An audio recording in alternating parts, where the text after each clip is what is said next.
ಒಬ್ಬ ಸ್ನೇಹಿತರುಗಳನ್ನ ಕಳ್ಕೊತಾ ಇದ್ದೀರೋ ವಿಷ್ಣು ಸರ್ ಹೋದ್ರು. ಈಗ ಅವರ ಆತ್ಮೀಯರಾದಂಥ ದ್ವಾರಕೀಶ್ ಸರ್ ಚಿತ್ರರಂಗಕ್ಕೆ ಒಂದು ರೀತಿಯ ತುಂಬಲಾರದ ನಷ್ಟ ಅನ್ಬೋದು ಸರ್. ನಷ್ಟ ಲಾಭ ಸತತವಾಗಿ ನಡೀತಾ ಇರುತ್ತೆ. ಆದರೆ ಲಾಭ ಆದಾಗ ಇಷ್ಟೊಂದು ಸಂಖ್ಯೆಯಲ್ಲಿ ಯಾರು ಸಂತೋಷ ಪಡೋಲ್ಲ.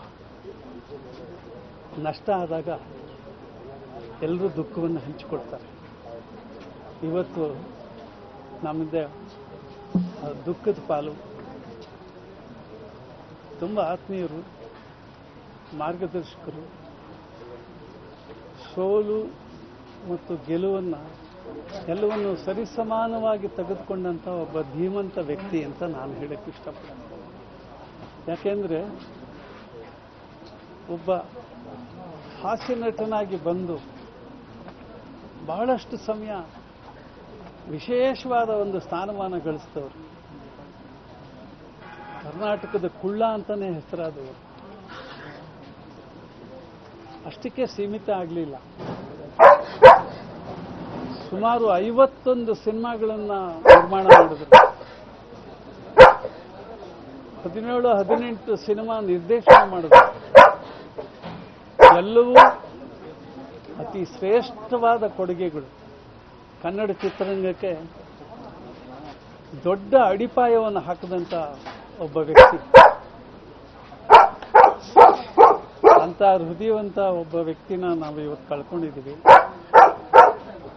ನಮಗೆ ನೋವು, ಜೊತೆಗೆ ಅವರಿಗೆ ಒಂದು ಒಳ್ಳೆಯ ನಮನವನ್ನು ದರ್ಶನ ಪಡೆದು ಅವರ ಆತ್ಮಕ್ಕೆ ಶಾಂತಿಯನ್ನು ಕೋರಬೇಕು. ಅವರ ಕುಟುಂಬದವರಿಗೆ ಈ ದುಃಖವನ್ನು ಅರಗಿಸ್ಕೊಳ್ಳುವಂಥ ಶಕ್ತಿ ಪರಮಾತ್ಮ ಕೊಡಲಿ ಅಂತ ನಾನು ಪ್ರಾರ್ಥನೆ ಮಾಡ್ತೀನಿ ಸರ್. ವಿಷ್ಣು ಸರ್ಗೆ ತುಂಬ ಆತ್ಮೀಯರು. ವಿಷ್ಣು ಸರ್ ಅಗಲಿಕೆ ನಂತರ ದ್ವಾರಕೀಶ್ ಸರ್ ಕೂಡ ತುಂಬಾ ನೋವಿನಲ್ಲಿದ್ರು, ಜೊತೆಗೆ ಒಂದು ಪಶ್ಚಾತ್ತಾಪದಲ್ಲೂ ಇದ್ರು ಅನ್ನುವಂಥ ವಿಚಾರ. ಆ ವಿಚಾರವಾಗಿ ಏನಾದ್ರು ನಿಮ್ಮ ಜೊತೆ ಮಾತಾಡಿದ್ರೆ ಯಾವ ಥರ ದ್ವಾರಕೀಶ್ ಸರ್?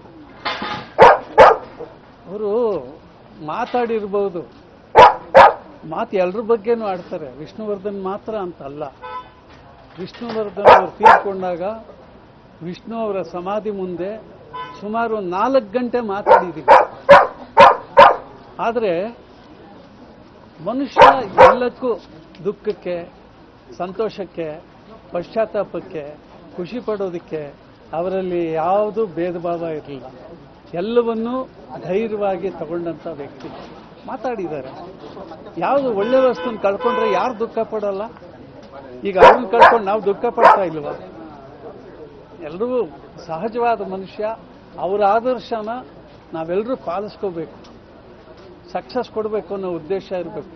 ಸಿನಿಮಾ ಮಾಡೋದು ದುಡ್ಡಿಗೋಸ್ಕರ ಮಾಡಲಿಲ್ಲ, ಪ್ಯಾಷನ್ನಿಂದ ಮಾಡಿದ್ರು ಸಿನಿಮಾ. ಪ್ಯಾಷನ್ನಿಂದನೇ ಸಕ್ಸಸ್ ಆದರು. ಸಣ್ಣ ಪ್ರಮಾಣದಲ್ಲಿ ಬಂದವರು ಇಷ್ಟು ದೊಡ್ಡದಾಗಿ ಮೆರೆದಿದ್ದಾರೆ ಅಂತಂದ್ರೆ ಅದು ಅವರ ವ್ಯಕ್ತಿತ್ವ, ಜೊತೆಗೆ ಅವರ ಶ್ರದ್ಧೆ, ಒಂದು ಭಕ್ತಿ ಎಲ್ಲವೂ ಇತ್ತು ಅವರ ಕೃತಿಯಲ್ಲಿ. ಈಗಲೂ ಅಷ್ಟೇ. ಸಿನಿಮಾ ಅಂದರೆ ಅವರು ಎಷ್ಟು ಪ್ರಾಣ ಬಿಡ್ತಾ ಇದ್ರು ಅಂದರೆ ಅಷ್ಟು ಗೊತ್ತು ನನಗೆ. ತಿಂಗಳಿಗೆ 2 ತಿಂಗಳಿಗೆ 3 ತಿಂಗಳಿಗೆ ಮನೆ ಬಂದರೆ ಸಾಯಂಕಾಲದವರೆಗೂ ಬಿಡ್ತಾ ಇರಲಿಲ್ಲ. ಆಗು ಹೋಗೋ ಬಗ್ಗೆ ಚರ್ಚೆ ಮಾಡೋರು, ಸಿನಿಮಾ ಮಾಡ್ತಿದ್ದಿದ್ರ ಬಗ್ಗೆ ಚರ್ಚೆ ಮಾಡೋರು, ಎಲ್ಲವೊಂದು ನೆನೆಸ್ಕೊಳ್ಳೋರು. ಸೊ ಅವರ ಆದರ್ಶ ನಮ್ಮ ಪಾಲಿಗೆ ಇರಬೇಕು. ಅವರಿಗೆ ಮುಕ್ತಿ ಸಿಕ್ಕಲಿ, ಸದ್ಗತಿ ಸಿಕ್ಕಲಿ ಅಂತ ಮತ್ತೊಮ್ಮೆ ಪ್ರಾರ್ಥನೆ ಮಾಡ್ತೀವಿ. Thank you sir.